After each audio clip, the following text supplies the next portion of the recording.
Look at this. There's a lot of wood in the forest nowadays. When I was a kid, the forest was clean. Nothing was laying there because everybody was firing with wood. They cook with wood, the wood stove, and they heat with wood.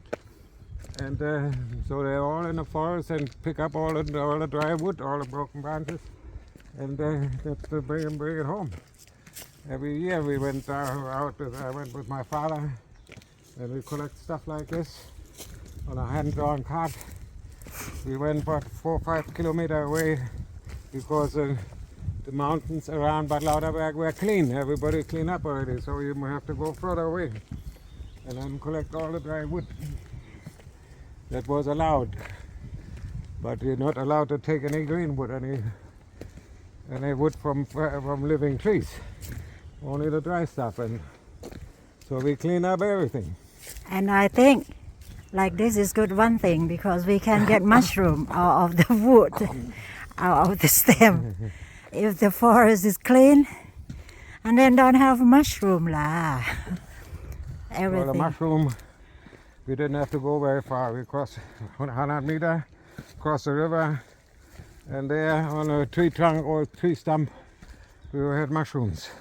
I don't know why, but we were living close to the forest, and I went out. Watch it. Get mushrooms, take 20 minutes, half an hour. I had mushrooms from meal. Where are we going to? We're going in some Bismarckturm. English speaking lah. We go to Bismarckturm. It's a tower on top of a mountain close to Lauterberg, and in memory of the president of the First Republic, 1970-71, first Bismarck. And of course he was all the aristocracy, but he was the first primary, what do you call it, president. President? President or Kaiser? Or Lord?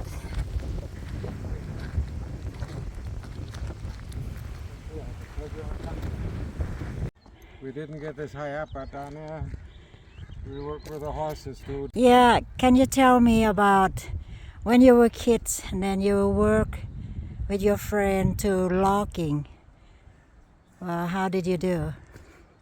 Well, here, further down, and many other places, we work with horses to drag wood down to the road where the trucks can come, where the horse-drawn wagons could come to pick and load it and bring it down.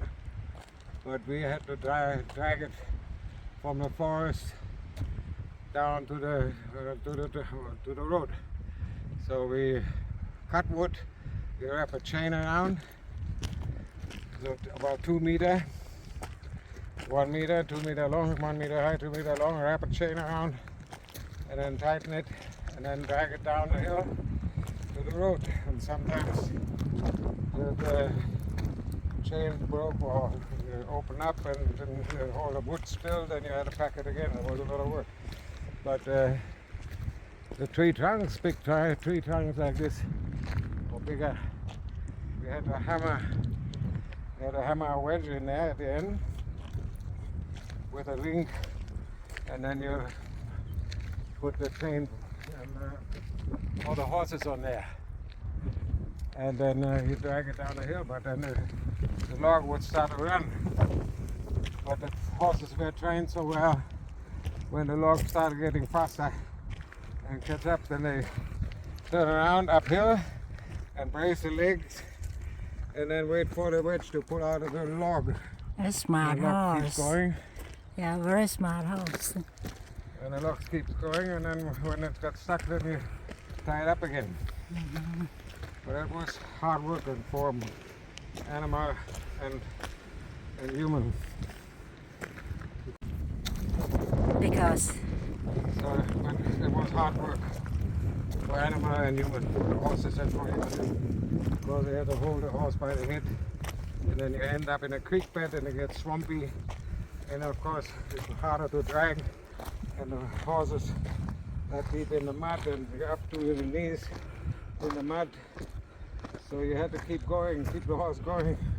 So you keep whip the hind legs and keep it going, run with him and get through there, because if you get stuck, then you won't get moving again. Then you have to restack it and take half and take that out and then get another trip.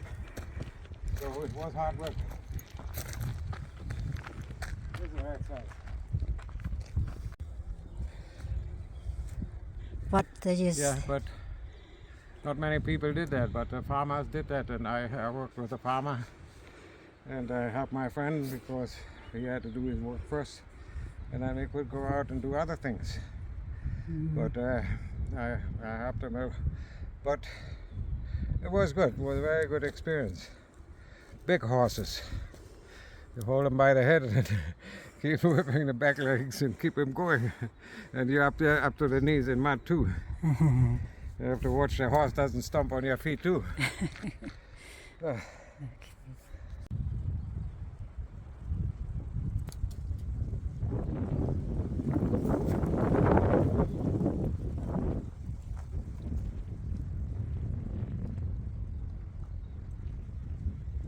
Here's this what we call Heidelbeeren.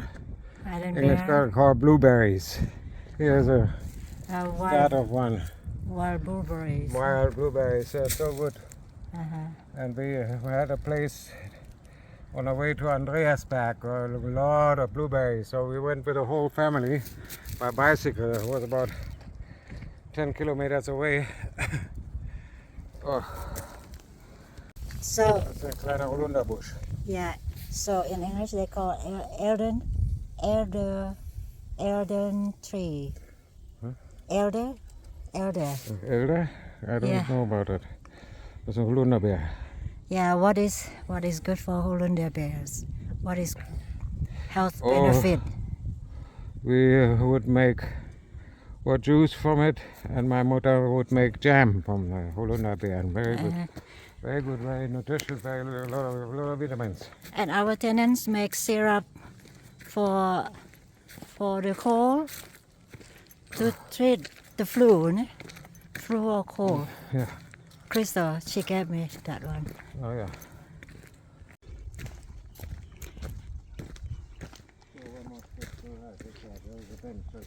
So, how high above sea level with this mountain? I think 530 something. 530. Meters Uh-huh. above sea level. 532, and Soldatengrab is 560.